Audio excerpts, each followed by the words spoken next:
നമസ്കാരം, ഞാൻ doctor Subith, consultant spine surgeon at SK hospital, Thiruvananthapuram.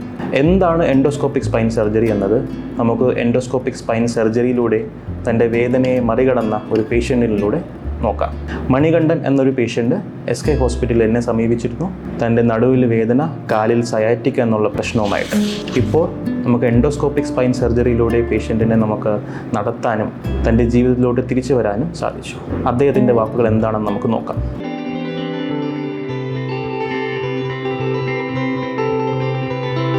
എൻ്റെ പേര് മണികണ്ഠൻ, പേയാട്, ചന്തമുക്കിൽ ശാന്തിനറിയുന്നു.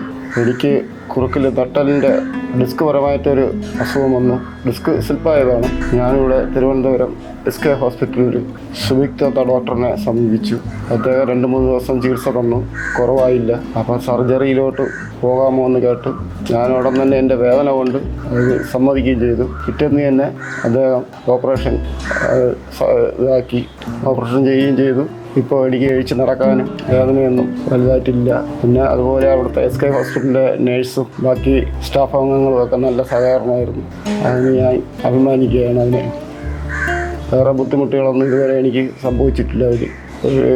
കഴിഞ്ഞ ആഴ്ച ഡോക്ടറെ പോയി കണ്ടപ്പോൾ ഡോക്ടർ എന്തെങ്കിലും ബുദ്ധിമുട്ടുണ്ടെങ്കിൽ ഒന്ന് ചോദിച്ചു. അപ്പോൾ ഇല്ല എന്ന് പറഞ്ഞു. സ്റ്റിച്ച് എടുക്കാൻ വേണ്ടിയാണ് പോയത്. സ്റ്റിച്ച് എടുത്തു. അതിനുശേഷം എൻ്റെ അടുത്ത് ഒരുപാട് കാര്യങ്ങൾ പറഞ്ഞു തന്നു. ഞാൻ അതുമായിട്ട് മുമ്പോട്ട് പോവുകയാണ്.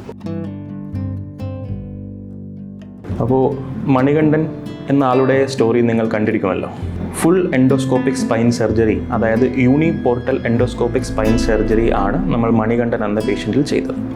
അപ്പോൾ ഇത് കൺവെൻഷണലായിട്ടുള്ള ഓപ്പൺ സർജറിയുമായിട്ട് എന്താണ് ഡിഫറൻസ് എന്ന് വെച്ചാൽ, നമ്മൾ കൺവെൻഷണൽ ഓപ്പൺ സർജറി ആയാലും എൻഡോസ്കോപ്പിക് സ്പൈൻ സർജറി ആയാലും അത് യൂണിപോർട്ടൽ ആകട്ടെ ബൈപോർട്ടൽ ആകട്ടെ, ഏത് സ്പൈൻ സർജറി ആയാലും നമ്മുടെ മെയിൻ ഉദ്ദേശം എന്ന് വെച്ച് കഴിഞ്ഞാൽ നെർവിനെ ഫ്രീ ആക്കുകയാണ്. അതായത് നെർവിനെ കംപ്രസ് ചെയ്യുന്ന ഡിസ്ക് ആയിക്കോട്ടെ, ലിഗമെൻറ്റം ഫ്ലേവം ആയിക്കോട്ടെ, അല്ലെങ്കിൽ ബോണിൻ്റെ പോർഷൻ ആയിക്കോട്ടെ, ഏതായാലും നമ്മൾ നെർവിനെ ഫ്രീ ആക്കുക എന്നതാണ് സ്പൈൻ സർജറിയുടെ മെയിൻ ഉദ്ദേശം. ഈ പ്രൊസീജിയർ ചെയ്യാനായിട്ട് ഉപയോഗിക്കുന്ന വേറെ പ്രത്യേകമായിട്ടുള്ള വേസാണ് നമ്മൾ ഓരോ സ്പൈൻ സർജറിക്കും നെയിം കൊടുക്കുന്നത്. അത് ഓപ്പൺ സ്പൈൻ സർജറിയിൽ സംഭവിക്കുന്ന എന്താണെന്ന് വെച്ച് കഴിഞ്ഞാൽ, നമ്മൾ നോർമലായിട്ടുള്ള മസിലിനെയും റിമൂവ് ചെയ്യുക, മസിലിനെ ഡിസെക്റ്റ് ചെയ്യുക, ബോൺ റിമൂവ് ചെയ്യുക, ലാമിനെക്ടമി ചെയ്യുക, ഡിസ്കെക്ടമി ചെയ്യുക, പിന്നെ നെർവിനെ ഫ്രീ ആക്കുന്നു. അതേസമയം മിനിമലി ഇൻവേസീവ് ടെക്നിക്സായ ബൈപോർട്ടൽ, യൂണിപോർട്ടൽ എൻഡോസ്കോപ്പിക് ടെക്നോളജിയിൽ നമ്മൾ ചെയ്യുന്ന എന്താണെന്ന് വെച്ച് കഴിഞ്ഞാൽ വളരെ വളരെ മിനിമലായിരിക്കും സോഫ്റ്റ് ടിഷ്യൂ ഡാമേജ് ഉണ്ടാകുക. അതായത് മസിലിനെ നമ്മൾ കട്ട് ചെയ്ത് റിമൂവ് ചെയ്യുന്നതിന് പകരം അവിടെ ഡിസെക്റ്റ് ചെയ്ത് സ്പ്ലിറ്റ് ചെയ്ത് പോകുന്നു. അത് കാരണം പേഷ്യൻറ്റിൻ്റെ ബെനിഫിറ്റ് എന്ന് വെച്ച് കഴിഞ്ഞാൽ ബ്ലീഡിങ് കുറവായിരിക്കും. ഓപ്പറേഷൻ സമയത്ത് നമുക്ക് ബ്ലീഡിങ്, ബ്ലഡ് ലോസ് വളരെ കുറവായിരിക്കും. ICU സ്റ്റേ കുറവായിരിക്കും.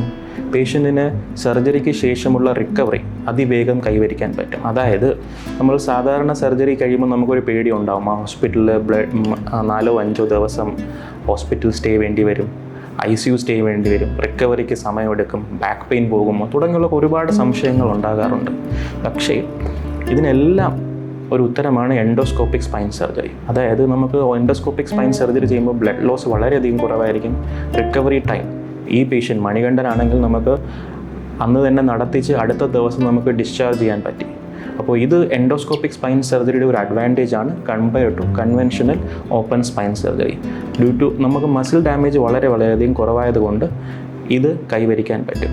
അപ്പോൾ ഓപ്പൺ സർജറി ആയിക്കോട്ടെ, എൻഡോസ്കോപ്പിക് സ്പൈൻ സർജറി ആയിക്കോട്ടെ, ഓരോന്നിനും അതിൻ്റേതായിട്ടുള്ള ഇൻഡിക്കേഷൻ ഉണ്ട്. അപ്പോൾ മണികണ്ഠൻ എന്ന പേഷ്യൻറ്റിൽ നമുക്ക് ഇപ്പോൾ സ്പൈൻ സർജറിയിൽ ഏറ്റവും അഡ്വാൻസ്ഡ് ആയിട്ടുള്ള ടെക്നോളജിയാണ് യൂണിപോർട്ടൽ എൻഡോസ്കോപ്പിക് സർജറി. അതായത് സിംഗിൾ ഒരു ചെറിയ ഇൻസിഷനിലൂടെ മേജർ പ്രൊസീജിയർ നമ്മൾ ചെയ്തിട്ടുണ്ട്. അതിൻ്റെ ഒരു റിസൾട്ടാണ് നമ്മൾ കണ്ടത്. അപ്പോൾ മണികണ്ഠൻ്റെ ഈ റിക്കവറിയിൽ മണികണ്ഠനോടൊപ്പം എനിക്കും വളരെയധികം സന്തോഷമുണ്ട് അദ്ദേഹത്തിൻ്റെ റിക്കവറിയുടെ ഒരു പാർട്ടാകാൻ സാധിച്ചത്.